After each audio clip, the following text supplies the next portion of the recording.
जय गौरी गोपाल, जय श्रीमन नारायण। आप सबको रक्षाबंधन की बहुत बहुत शुभकामनाएं। रक्षाबंधन केवल भाई बहन का त्योहार नहीं है, यह एक भाव का पर्व है।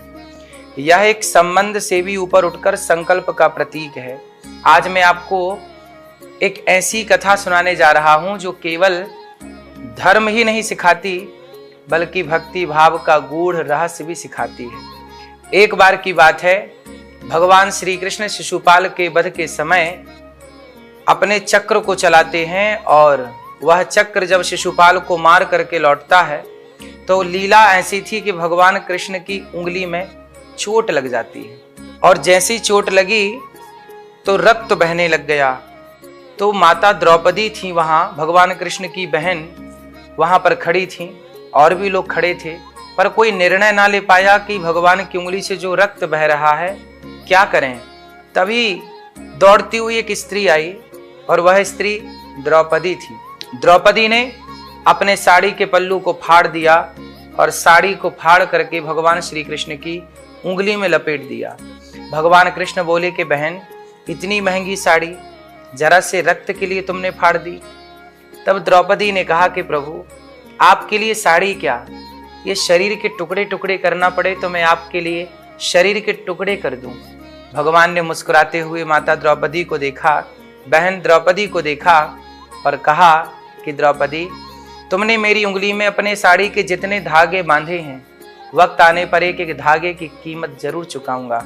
और केवल एक भक्ति से भरी बात भगवान ने कह दी कि जितने धागे तुमने मुझे दिए हैं, एक एक धागा जरूर लौटाऊंगा।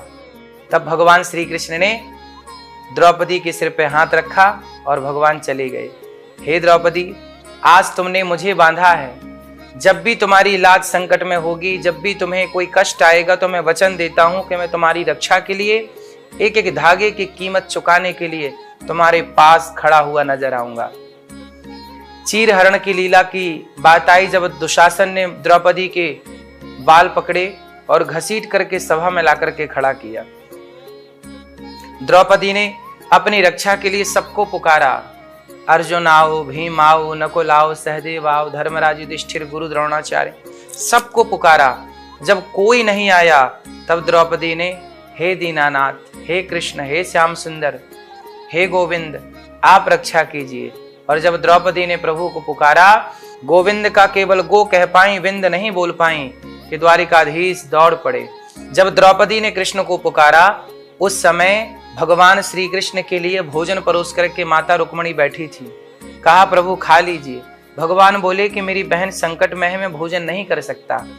तो रुक्मणी जी बोली कि कौन सी बहन, किस संकट में है।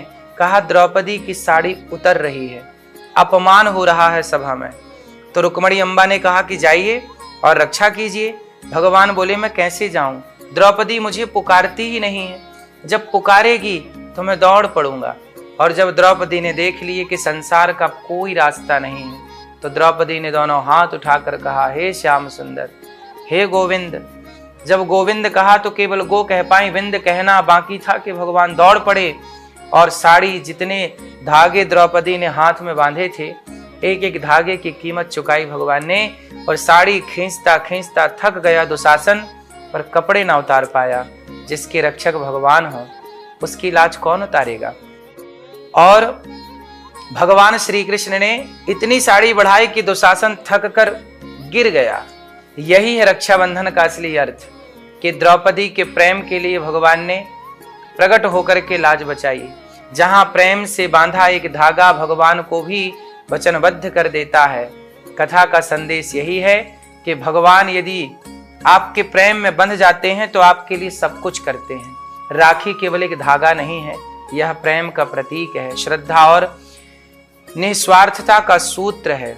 जिस राखी में भाव नहीं होता वह केवल फैशन बन जाता है, लेकिन जिस राखी में आस्था, निष्ठा और सेवा का भाव होता है वह ईश्वर को भी रक्षा के लिए विवश कर देती है। यही है रक्षाबंधन। आप सभी को रक्षाबंधन की बहुत बहुत शुभकामनाएं।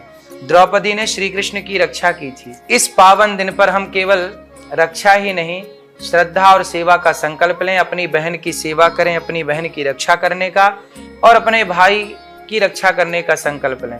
भगवान से कहिए कि हे प्रभु, जैसे आपने द्रौपदी की लाज रखी वैसे ही हमारी भी लाज रखिएगा, और सदा प्रभु आप ही हमारे रक्षक हैं, हमें आपके सिवा किसी के सहारे की जरूरत नहीं है। इस बार जब आप अपने भाई को राखी बांधें तो अपने भाई से ये संकल्प जरूर लें कि भाई एक वचन दो कि तुम कभी बहन को, किसी बेटी को, किसी भी नारी को गलत दृष्टि से नहीं देखोगे।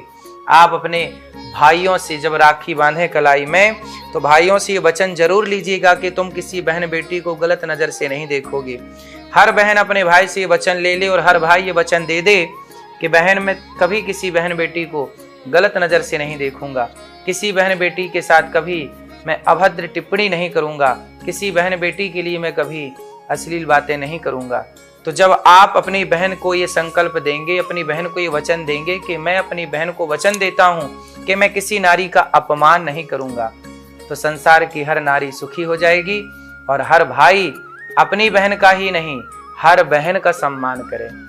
आपको केवल अपनी बहन को ही अपनी बहन के नजरिए से नहीं, संसार की हर स्त्री को अपनी बड़ी है उम्र में तो माँ के नजरिए से, बराबर की है तो बहन के नजरिए से, छोटी है तो पुत्री की बेटी के नजरिए से देखना है। और स्त्री को भी, भाई भी अपनी बहन से वचन लेगा कि आप भी किसी भी पुरुष को उम्र में बड़ा है तो पिता के रूप में दृष्टि रखेंगे, बराबर का है तो भाई के रूप में, और छोटा है तो पुत्र के रूप में दृष्टि रखेंगे।